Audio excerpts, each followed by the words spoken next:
اچھا یہاں ایک بات اور بھی ذہن میں رکھیں، یہ اعتراض کس کو ہے کہ مولانا تھانوی کو انگریز پیسے دیتا تھا یا تنخواہ دیتا تھا؟ یہ اعتراض کس کو ہے؟ آپ ذرا سوچیں نا، کن لوگوں کو ہے، کس مسلک کو ہے، کس گروپ کو ہے، کس فرقے کو ہے؟ یہ اہل بدعت کے بریلوی فرقے کو یہ اعتراض ہے کہ مولانا تھانوی کو انگریز پیسے دیتا ہے۔ کس کو ہے؟ جو اپنی ساری زندگی احمد رضا خان اس موضوع پر کتابیں لکھتا رہا، ساری زندگی احمد رضا خان اس موضوع پر کتابیں لکھتا رہا۔ الحجت المؤتمنہ فی آیات الممتحنہ، احمد رضا نے پوری کتاب لکھی ہے، اور اس کے بارے میں خود بریلوی مسلک کا ایک بندہ کہتا ہے کہ پروفیسر ایوب قادری کہتا تھا کہ الحجت المؤتمنہ کو انگریز چھاپتے تھے۔ اور یہ جناب اس الحجت المؤتمنہ میں ہے کیا؟ آپ دیکھیں ذرا، ابھی آپ کو پتہ چل جائے گا اس میں ہے کیا چیز، ساری بات آپ کے سامنے کھل کر واضح ہو جائے گی کہ الحجت المؤتمنہ میں ہے کیا۔ صفحہ یہ جناب فتاوی رضویہ میرے پاس ہے، جلد 14 صفحہ نمبر 435 پر الحجت المؤتمنہ رسالے کے اندر احمد رضا خان کہتا ہے تعلیم دین کے لیے گورنمنٹ سے امداد قبول کرنا جو مخالفت شرع سے مشروط نہ اس کی طرف منجر ہو تو یہ نفع بے غائلہ ہے جس کی تحریم پر شریعت مطہرہ سے کوئی دلیل نہیں۔ کہتے ہیں گورنمنٹ سے آپ امداد لے سکتے ہو، اس سے کوئی فرق نہیں پڑتا، آپ لے لو بالکل، کیونکہ شریعت میں اس کے حرام ہونے پہ کوئی دلیل ہی نہیں ہے۔ تو یہ ہے حالت کہ وہ باقاعدہ اس کو مان رہے ہیں کہ یہاں پہ جناب آپ امداد لے سکتے ہیں۔ ہم تو نہیں لے رہے، ہم پہ الزام لگا دیا کہ آپ نے لیے، تمہارے لوگوں نے پوری کتابیں اس موضوع پہ لکھ دی کہ امداد لے سکتے ہیں، اور ان کتابوں کو انگریز اٹھا کے چھاپ رہا تھا۔ کیا ضرورت پیش آئی تھی انگریز اور گورنمنٹ کو کہ وہ تمہاری کتابیں چھاپ رہے تھے؟ اور پھر اس میں یہ بات احمد رضا نے الحجت المؤتمنہ میں لکھی ہے، اور جناب فتاوی رضویہ میں نے جلد 14 کا حوالہ پڑھا، اس میں لکھی ہے۔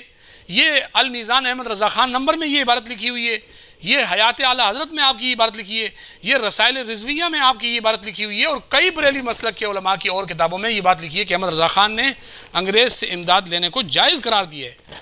اور یہ جناب دوسرا حوالہ ہے اسی کتاب کا صفحہ نمبر 430 پر، کہ کہتا ہے کہ مجھ سے پوچھا گیا کہ کیا گورنمنٹ سے امداد لے سکتے ہو، تو اس کا جواب یہ دیا گیا کہ جو مدارس ہر طرح سے خالص اسلامی ہوں، ان میں وہابیت، نیچریت وغیرہ کا دخل نہ ہو، اس کا جائز رکھنا موجب اجر عظیم ہے۔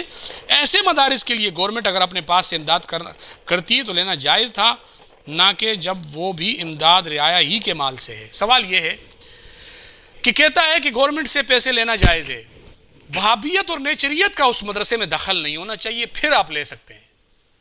یعنی پتہ یہ چلا کہ انگریز وہابیت کے مدرسوں میں نہیں دے رہا، ان کے مدرسے میں دے رہا ہے۔ پھر اعلیٰ حضرت کو وہابیت کا اثر تو اس میں برداشت نہیں تھا، لیکن انگریز کا پیسہ برداشت تھا۔ وہ کہتے ہیں وہ لے سکتے ہیں، وہابیت کا اثر نہیں ہونا چاہیے۔ انگریز کا پیسہ بیچ میں آ جائے کوئی مسئلہ نہیں، لیکن وہابیت کا اثر نہیں ہونا چاہیے۔ یہ ہے آپ کی انگریز نوازی۔ اس پر حوالہ دیں، جواب دیں آپ کے پاس قیامت کی صبح تک اس بات کا کوئی جواب نہیں۔